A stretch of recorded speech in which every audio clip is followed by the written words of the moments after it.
Estamos reunidos em nome do Pai, do Filho e do Espírito Santo. Amém.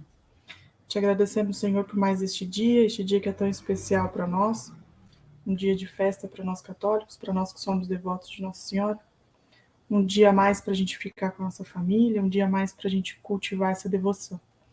Então, te rendemos graças por termos este dia, por termos essa padroeira do Brasil, esta mãe tão querida que cuida de nós. Também cuida do movimento, ela que sempre intercede por todos nós, por todo o movimento, por todas as nossas atividades e por todos esses anos de existência. Entregamos também nas mãos de Nossa Senhora a vida do Lê, toda a sua vida, sua família, o seu trabalho, todo o Lê, o seu ser, para que ele seja realmente colocado nas mãos de Nossa Senhora e seja um instrumento de Deus nesta noite para aquilo que ele preparou para nós e para que ela realmente conduza ele neste momento, colocando palavras em sua boca, para que ele vá nos instruindo e nos ensinando aquilo que é proposto para hoje. Pedimos a intercessão de Nossa Senhora, rezando. Ave Maria, cheia de graça, o Senhor é convosco.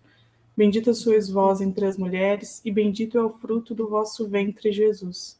Santa Maria, Mãe de Deus, rogai por nós, pecadores, agora e na hora de nossa morte. Amém. Glória ao Pai, ao Filho e ao Espírito Santo, como era no princípio, agora e sempre. Amém. Em nome do Pai, do Filho e do Espírito Santo. Amém.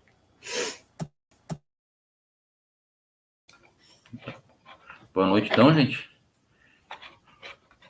Então, hoje é a nossa terça de formação, né? E o tema ali, como o Alan tinha divulgado e a Ju no grupo, é qualidade de vida. Mas como a gente trata ali pelo Lexicon, né? Como já de praxe, não é uma formação falando assim, definindo o que é qualidade de vida, né? Ou trazendo qualquer conceito, né? Então, o que a gente vai trazer hoje é um pouco da análise, né? Que através do livro ali é feito de tudo que acaba rolando na sociedade, de conceitos, de organizações, e que vão trazendo isso, como que hoje é trazido para a sociedade esse tema, né? E também baseado naquilo que a igreja enxerga de positivo ou não, né? Com algumas considerações de alguns documentos até que a própria igreja faz, né? Claro que quando a gente vai apresentando aqui, muitas vezes a gente não cita quais documentos, quais citações de alguns livros de alguns teólogos, alguns padres que a gente está utilizando, mas é bom sempre a gente colocar que o tema ele é sempre trazido baseado nessas análises, né, que estão todas intrínsecas ali no texto que é estudado no Lexicon. Deixa eu só tentar ver se consigo compartilhar aqui rapidinho a apresentação. Como é que tela?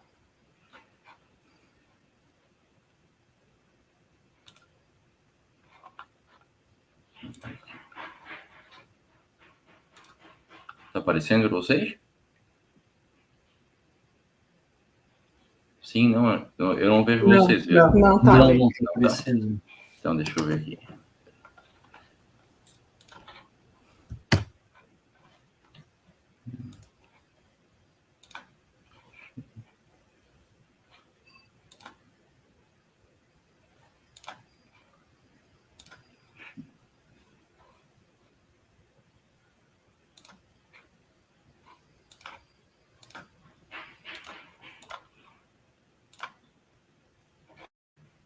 Vamos ver se agora vai. Deu. Agora deu? Agora deu. Beleza, então. Então tá. Então, né, o tema, como a gente já falou, é qualidade de vida. E aí, inicialmente, né, o que o Lexicon ele traz aqui é a questão do próprio termo, né, qualidade de vida, que ele aparece ali por volta dos anos 50, e aí até vale lembrar, de acordo até com a outra formação que eu mesmo até que trouxe, ele vai trazer aqui que muita coisa veio a ser pensada, né, e analisada após ali a Segunda Guerra Mundial, né, devido à situação toda de perdas, né, de vidas e toda a situação de calamidade de fato que o mundo passou após as duas guerras, né? Então, algumas coisas começaram a ser reavaliadas, alguns termos, algumas entidades foram surgindo para também tentar combater para que a sociedade não viesse a passar por momentos assim tão críticos como foram as duas guerras.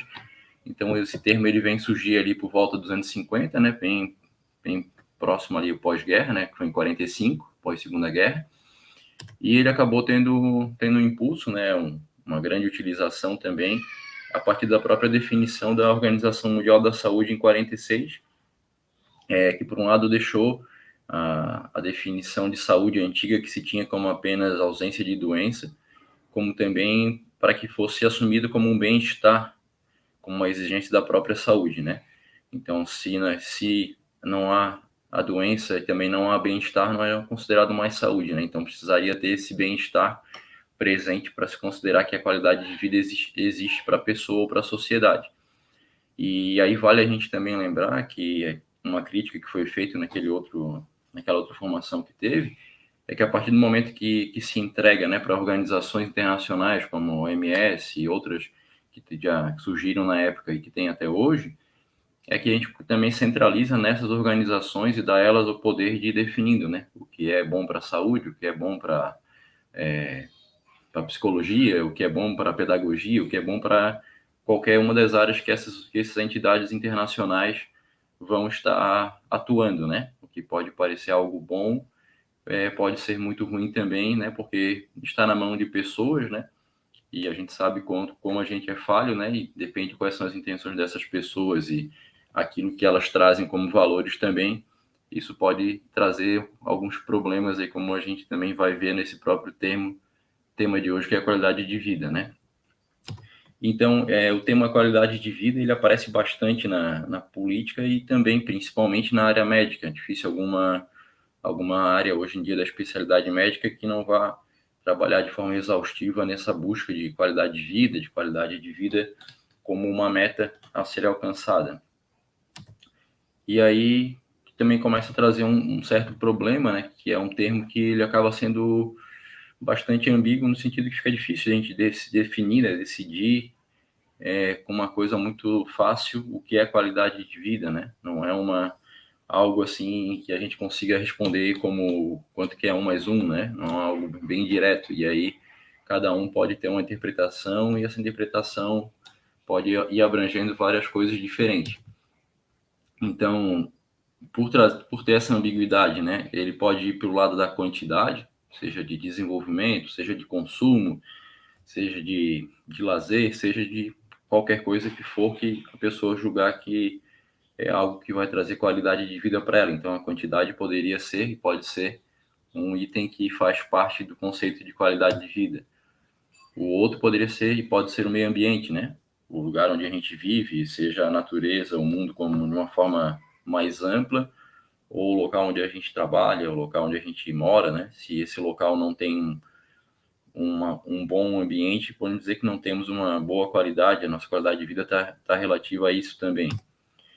Aí nisso também entra os divertimentos, nos lazeres, quantidades e tipos de lazeres e divertimentos também pode ser uma influência para esse conceito.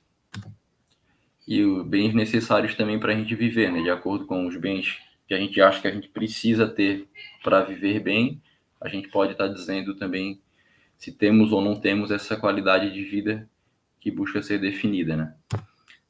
A própria condição de trabalho, né? A gente falou da quantidade de trabalho, do esforço que se tem para realizar, para o quanto que se recebe de remuneração do trabalho que é realizado, as condições de trabalho como segurança também entram um desses critérios aqui que a gente pode jogar, né? Para achar esse conceito ideal de qualidade de vida.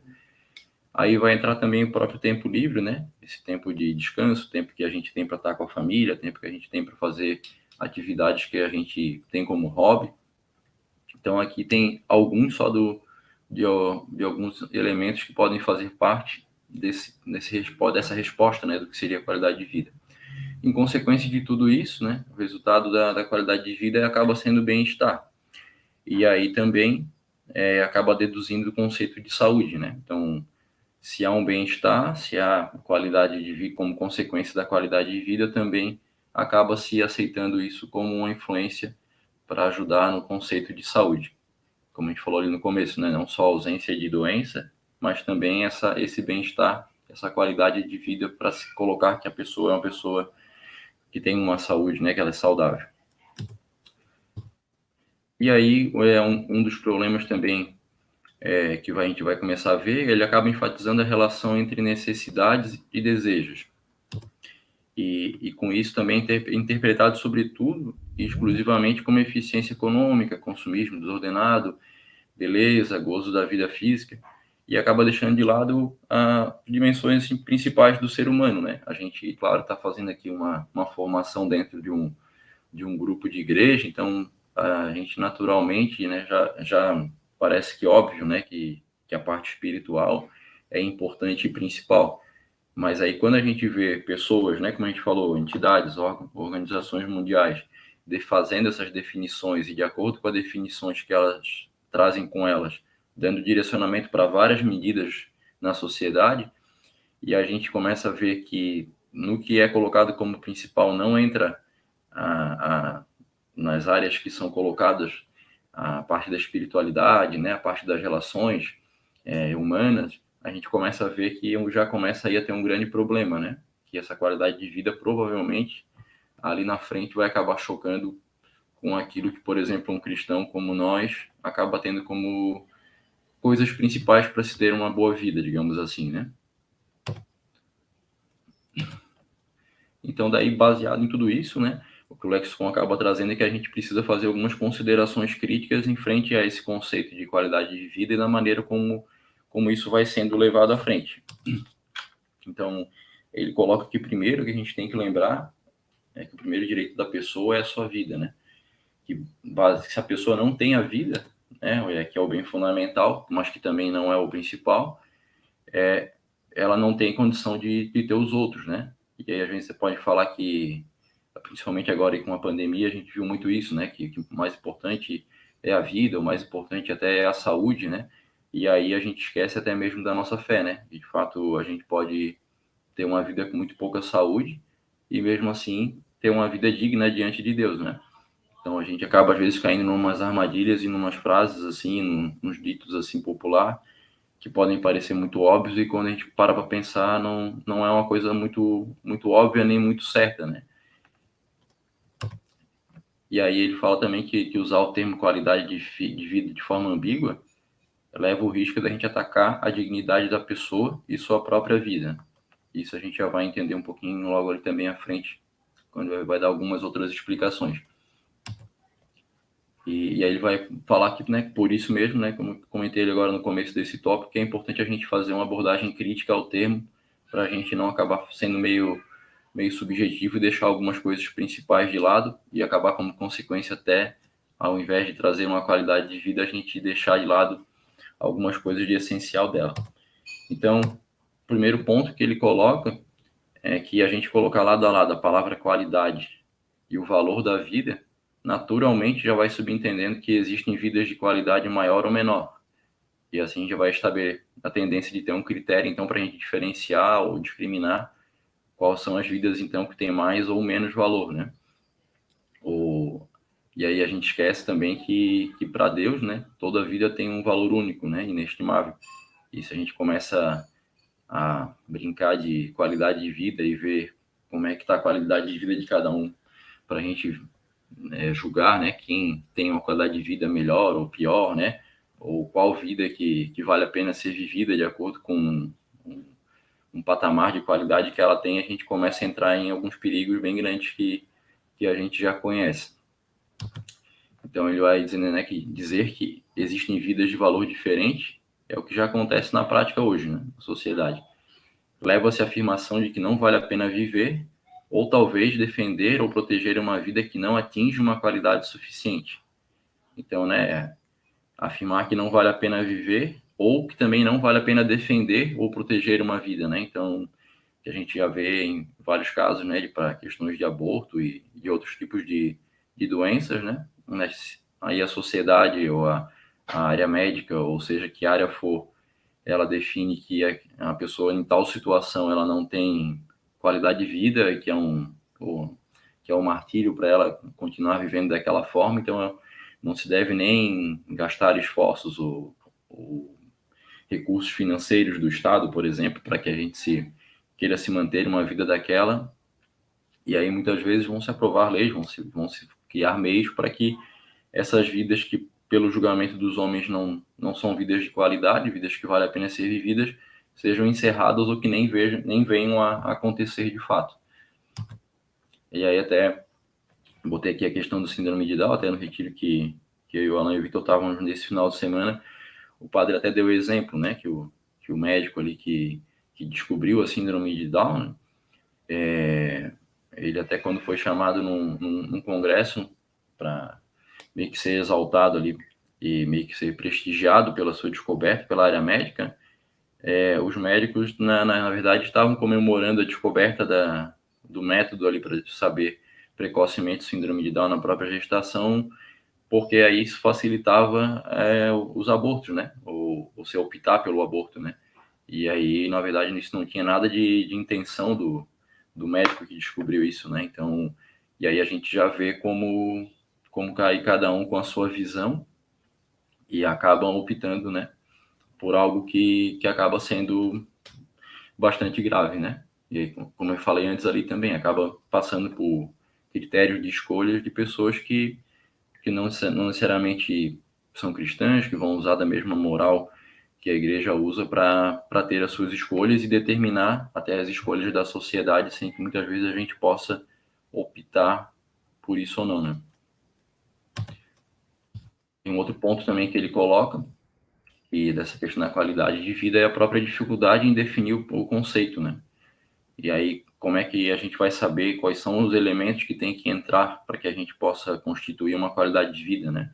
Quem são as pessoas, quem são as entidades, quem que vai ser ouvido para dizer o que é um elemento que deve entrar naqueles tópicos ali de coisas que fazem parte de uma qualidade de vida, né? Já que para mim, para nós cristãos, qualidade de vida tem alguns aspectos que tem que entrar, para outras pessoas que já têm outras filosofias, outras ideias de vida, já vão pensar em outras coisas. Então, já é uma dificuldade, né? E aí, outra é isso, né? Quem que vai estabelecer, né? Para quem que vai ser dado esse peso tão grande de estabelecer o que é qualidade de vida, né? E qual é a hierarquia, né? Então, a gente vai escolher alguns critérios, mas quem é que vai dizer se o critério maior é a saúde, o critério maior é a fé, o critério maior são as pessoas da família? Então, é algo bastante complexo, né? E a outra questão também é como avaliar esses parâmetros, né? Como é que se a gente falar, por exemplo, que para a qualidade de vida um ponto que se precisa é ter um bom trabalho. E como é que a gente vai avaliar esse parâmetro do que é um bom trabalho, né? Como é que a gente vai avaliar o que é uma boa vida economicamente falando? Como é que a gente vai avaliar o que é saúde, né? Saúde de, sei lá, dar uma nota de 1 a 10, como é que é a tua saúde, né? E como é que vai dizer se a nota que tu tá dando também de fato corresponde ao que tu tem de saúde. Então, são vários problemas, várias problematizações que a gente tem também nessa definição do próprio conceito de qualidade de vida. E aí, seguindo aqui em frente, o terceiro ponto também que ele coloca, né, é a falsa oposição entre qualidade de vida e santidade de vida, né, que aí acaba falando diretamente a nós cristãos, porque, como a gente viu ali antes, ali é uma questão que não faz parte, né, das entidades, das organizações que vêm levantando esse tema e que vão trazer isso para a vida pública, né. Então já se coloca como se uma coisa não tivesse nada a ver com a outra, ou até que pudesse ter alguma relação oposta à outra, né. Então isso acaba sendo influenciado pelo relativismo moral, né, da filosofia utilitarista, bem como com outras correntes modernas que subjugam a vida espiritual ou simplesmente a desconsideram. Como a gente falou, né? Aí alguns vão desconsiderar ou até vão considerar, mas vão colocar num patamar de importância bem abaixo do que a gente de repente considera, né? A gente pode mais uma vez até usar de exemplo ali a questão da pandemia que a gente teve agora, que é algo recente, né? Quantas pessoas aí de entidades aí governamentais e que julgaram que ter missa presencial ou a participação nos sacramentos, com o padre indo nos hospitais, ou até o fiel indo à igreja ter esse contato com o padre, era algo que era secundário e que podia esperar a pandemia passar, né? Então, são alguns pontos que a gente também já observa um problema e de fato, um deixado de lado, né, da questão espiritual quando a gente fala de qualidade de vida. Aí um outro ponto que ele coloca, assim, uma vida não atinge os níveis desejados de qualidade, é uma vida que acaba não sendo, que se vale a pena ser vivida, né? Essa frase acaba vendo para algumas questões, que até já foi um pouquinho citado ali antes, e com isso aí acaba se justificando, né? Aborto, eutanásia, né? Até botei no exemplo aqui da Holanda, né? Que a gente, na Holanda, a eutanásia, ela é liberada, né? Por lei, e acaba sendo o Estado que define, né? Então, tu tá lá com teu pai, com teu avô, com um ente lá internado no hospital, se eles consideram que pela situação de saúde que está ali, mesmo que ainda esteja com vida e que possa ter alguns dias, meses, em alguma situação que eles já desconsideram que há ali uma qualidade de vida ou que vale a pena se gastar, continuar gastando para que aquela pessoa esteja ainda com vida mesmo que debilitada, o Estado tem autonomia para decidir se continua ou descontinua aquela vida, né? Então, já acho que citei aqui alguma vez, né, que existem muitos casos de na Holanda, depois que a pessoa atinge uma certa idade, muitos fogem para outros países próximos, ali Bélgica e outros países que não têm essa lei, porque, né, imagina a tensão que a pessoa fica, né? Então, se daqui a pouco ela descobre e desenvolve que tem uma doença grave e ela tem que ser internada de meio que de uma hora para outra, e aí daqui a pouco ela não sabe se sair ali do hospital porque alguém pode botar que o quadro dela é um quadro que não vale a pena continuar, né? Até lembro também o ano passado ou retrasado também que aconteceu 1 ou 2 casos também de crianças ali. Foi um caso de uma criança em Londres, um bebê que Londres também não estava querendo continuar o tratamento ali porque era caro, eu acho que não tinha muitas perspectivas de vida, eu acho, da criança, e que também daí os pais acabaram não conseguindo continuar o tratamento lá, e a criança veio também a falecer. Eu lembro que o Vaticano até também se colocou à disposição para que fosse levado para lá, tal, e então coisas assim desse tipo, né? De repente tem alguma coisa que não é bem exatamente assim como eu falei, mas são situações assim similares a essa que podem levar a situações bem esquisitas, digamos assim, como essa, assim, né? Então, aí, o próprio suicídio assistido também, entre outras situações que podem se justificar por não se encaixar numa definição de qualidade de vida definida ou pelo seu país ou por uma entidade, assim, em nível mundial que daqui a pouco defina e que os países venham a vir acatando, né? Até colocou né, que é como se essas vidas não tivessem uma alma, né? Então, como está falando desse tópico aqui de desconsiderar que a santidade da vida, a espiritualidade da vida, então quando vê uma vida que está numa situação debilitada por causa de doença, a gente é decidido por descontinuar a vida, mas como se essa vida não tivesse uma alma, como se essa vida não tivesse mais valor para Deus, por ela estar numa situação que de repente não é agradável aos olhos de alguns, né? Aí um quarto ponto que ele vai colocar também, que é algo que vai acabar vindo bem diretamente contra também a nossa fé católica, né? Que ele vai colocar que o sofrimento é considerado erroneamente absurdo e imoral. Consequentemente, procura-se a eliminação de toda situação médica marcada por uma experiência de sofrimento. Então, como se há sofrimento, ele tem que ser descartado. Se não tem como ser descartado, também acaba sendo algo que é uma vida infeliz, uma vida sem qualidade, porque tem um sofrimento ali presente, né? E aí, algo que até a própria doutrina da igreja fala é que a própria filosofia, que o sofrimento ele é próprio da vida humana, né? E que aí é um caminho que faz parte de todo cristão. Até aqui ele fala, eu vou ler um pedacinho aqui, que eu achei bem interessante, ele fala, em relação a isso, devemos esclarecer que, na prática, não existe doença que não implique uma dimensão de sofrimento e que a possibilidade de adoecer é um elemento constitutivo do homem, é manifestação da sua fragilidade e mortalidade. Além disso, é preciso entender que, além do sofrimento físico, mais ligado à dor do corpo, existe um sofrimento moral, mais ligado à dimensão espiritual do ser humano. O sofrimento vai além da simples doença e pertence tão profundamente à natureza humana que chega a tocar sua dimensão transcendente e seu mistério. É compreensível, portanto, que uma ideologia imanente limitada ao aspecto material, como a que está por trás do uso comum da expressão de qualidade de vida, não saiba como responder à pergunta sobre o sentido do sofrimento e, consequentemente, procure utopicamente erradicá-lo da vida do homem. Então, como a gente tantas vezes já ouviu, e até lendo na Sagrada Escritura, a gente vê que o próprio sofrimento, né, a gente abraçar a nossa cruz, né, tudo isso que aparece tantas vezes, isso traz um próprio sentido para a nossa vida, na maneira da gente ter um crescimento espiritual com aquilo, né, a gente se unir a Cristo, né, nesse sofrimento que ele teve. Isso é até uma promessa dele mesmo, né, que se ele mesmo passou pelo sofrimento, pela cruz, a gente também, seguindo ele, irá passar por isso, né. Então, todo esse sentido que acaba se tendo no sofrimento acaba sendo descartado, né, já que essas pessoas que não têm essa visão acabam desconsiderando isso.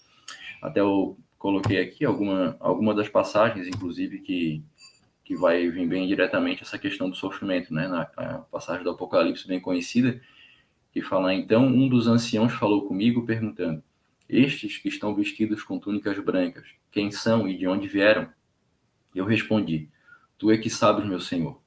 Então ele me disse: estes são os que vieram da grande tribulação, lavaram e alvejaram suas vestes no sangue do Cordeiro. Então aqui, né, que ele vai falar ali no Apocalipse São João, é que aqueles que estão ali, que alcançaram ali a glória de entrar para a vida eterna, são esses que de fato abraçaram a grande tribulação, né? Claro que aqui o grande sofrimento também para que eles chegassem. E aí, claro que muitas vezes aqui ele vai estar falando de qualidade de vida e sofrimento na parte também de doença, mas isso acarreta sem querer ou querendo, que a gente acaba levando isso para todas as áreas da vida, né? Como se nenhuma área delas a gente pudesse ter o sofrimento. E aí a gente vai vendo aqui de fato que a gente vai encontrando várias citações que a gente precisa e deve abraçar esse sofrimento para que a gente alcance a vida eterna e seja de fato bons imitadores de Cristo, né? Aqui ele ainda vai falar, Cristo vai dizer que se alguém quer me seguir, renuncie a si mesmo, tome cada dia a sua cruz e me siga, né? E aí até em outra citação que tem ainda mais a ver com a nossa vida de casal, que vai dizer: vós maridos, amais vossas mulheres, como também Cristo amou a igreja, e assim mesmo se entregou por ela, né? Então a gente sabe que isso também vale para a esposa e vale também para a nossa relação com nossos irmãos, de se entregar por eles, para que a gente possa levar esse amor de Deus. E a gente sabe que quando a gente se entrega como Cristo entregou para a igreja, não é sem sofrimento, né? Então ele está sempre ali intrínseco e fazendo parte dessa nossa vida.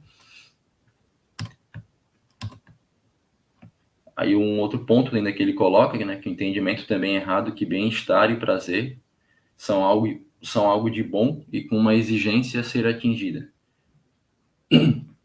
Então, aí traz um outro problema que está até meio relacionado com esse tópico anterior do sofrimento, que como se aquilo que fosse prazeroso, trouxesse bem-estar, ele naturalmente já é algo que tem que ser atingido e que faz parte mesmo de ser assim, né? Então, ou até ainda um outro problema, que acho que esse próximo ponto, que acaba se confundindo o que é bom no sentido desejável com o que é bom no sentido moral, né? Como se tudo, então, que é bom, que a gente deseja, também é bom moralmente falando, né? Então, ali botei como até o exemplo do divórcio. Então, um casamento que passa por dificuldades, então, para a gente resolver, eu tenho desejo de parar de passar por aquela situação, de aquele sofrimento de estar ali continuamente com um problema em casa e aquilo ali não me dá a qualidade de vida que eu espero. Então, para resolver isso, eu vou lá e realizo um divórcio para resolver a minha dificuldade no matrimônio. Então, a gente vê aqui naturalmente, que de forma clara para a gente católico, que isso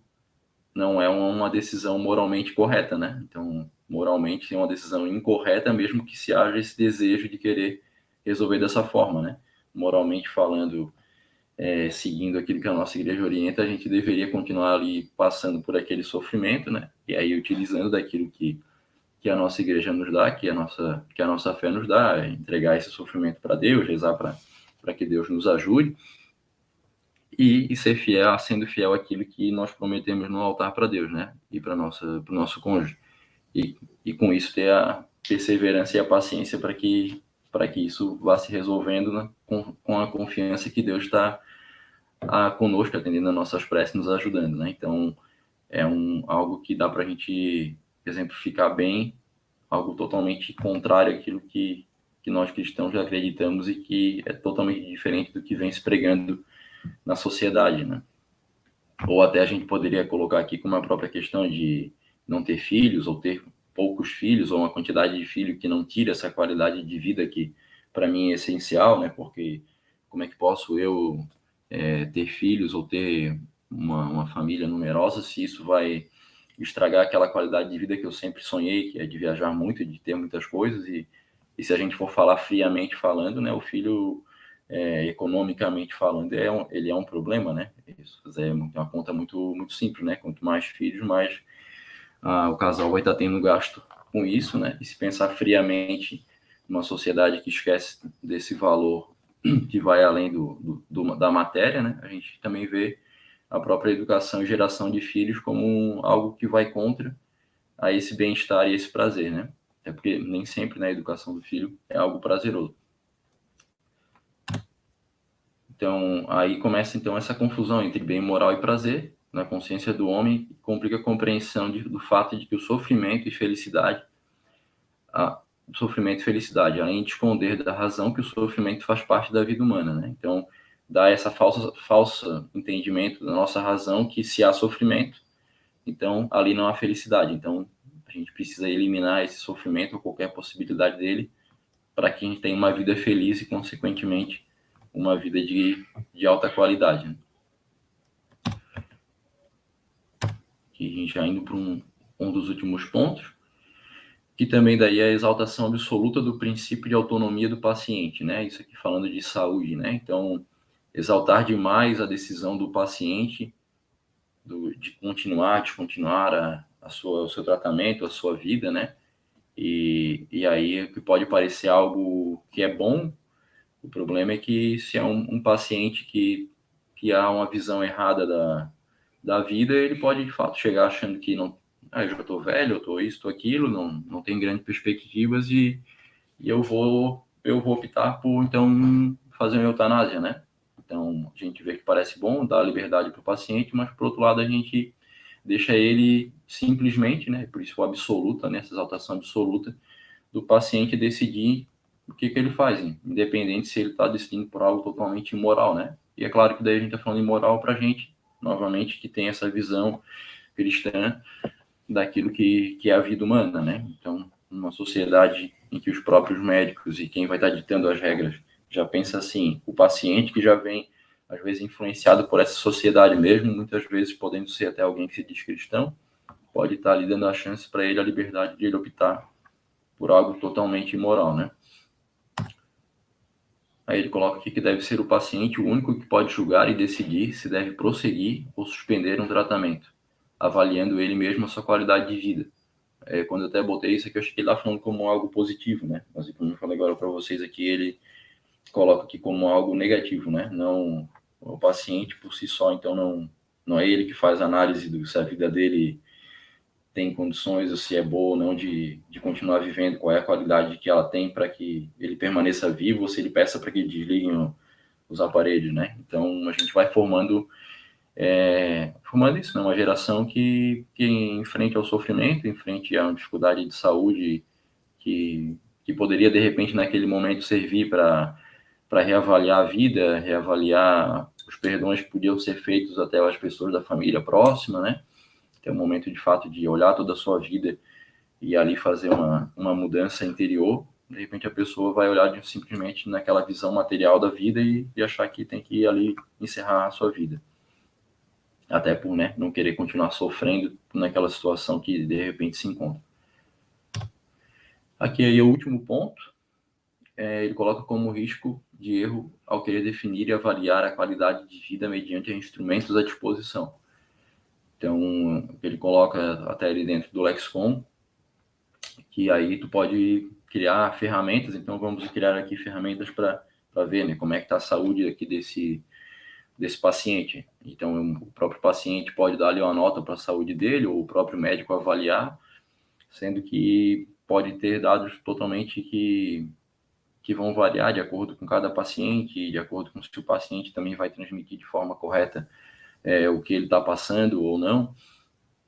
E aí ele também coloca que a gente não deve confundir as qualidades de uma vida com qualidade de vida, né? Porque a qualidade de vida, ela, na verdade, é só um item da própria vida, né? E não a totalidade da vida, que às vezes parece que a qualidade de vida é a vida num todo, então se a qualidade não é boa, a vida não presta, né? Então, ele coloca também isso para que seja sempre visto dessa forma, qualidade de vida como um ponto da nossa vida no todo. E aí, para encerrar, ele traz aqui tipo, uma visão para a gente tentar ter uma concepção correta, então, de qualidade de vida. Ele vai trazer aqui uma citação também do Santo Padre João Paulo II, né, que ele fala que ele considera positivo, né, que se tem essa colocação de qualidade de vida, né, só que pede que se tenha uma maior atenção, e que ele vai dizer que é necessário que o termo seja fundado numa antropologia fiel à verdade do homem, de modo que as necessidades e desejos a serem satisfeitos sejam determinados no respeito e na busca da promoção de valores autenticamente humanos, isto é, de valores não apenas biológicos e psicológicos, mas também morais e espirituais, né? Então, na verdade, que o Santo Padre está falando é isso, né? A gente precisa ter uma visão do homem num todo, né? E não esquecer de olhar o homem como ser espiritual também, e não ficar como uma área da biologia, da psicologia, ou de que área for, puxando cada um mais para o que é importante de acordo com a sua visão, senão a gente sempre vai olhar o homem por pedaços, né? E acabar deixando de lado alguma área, que de repente para esses que estão analisando pode achar que é uma área que não faz diferença e de repente no nosso caso, né, está tirando o principal e essencial da vida, que é a parte moral e espiritual. Então,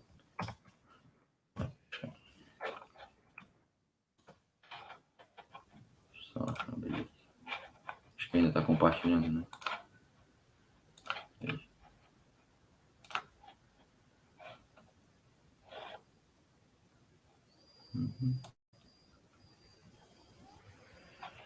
Parou de compartilhar agora? Parou, né? Então, no geral é isso, gente. Tipo, não nada muito longo assim, né? Nada muito fora do que a gente acaba já vendo na prática, no dia a dia, até com essas questões que já são bem comuns ali, a maioria do que a gente falou ali hoje, né? Aborto, eutanásia e por aí vai, né? Mas é legal que ele acaba fazendo a gente ter essa visão, que essas coisas acabam não tendo essa visão que se tem hoje por acaso, assim, né? Como a gente já viu em outros temas ali, são construções de fato na sociedade por pessoas, né? Por organizações que vão levando, né? Levando a sociedade, dirigindo a sociedade da maneira que eles acham que é o melhor. E como a gente sabe que a gente está cada vez numa sociedade mais descristianizada, né? É natural que a gente veja que a condução dessas entidades sejam cada vez mais deixando de lado, e a gente meio desamparado, a gente cristão, né, naquilo que a gente mais precisa, a gente é considerado parte voltante, digamos assim, para esse tipo de coisa. E aí seria isso, gente.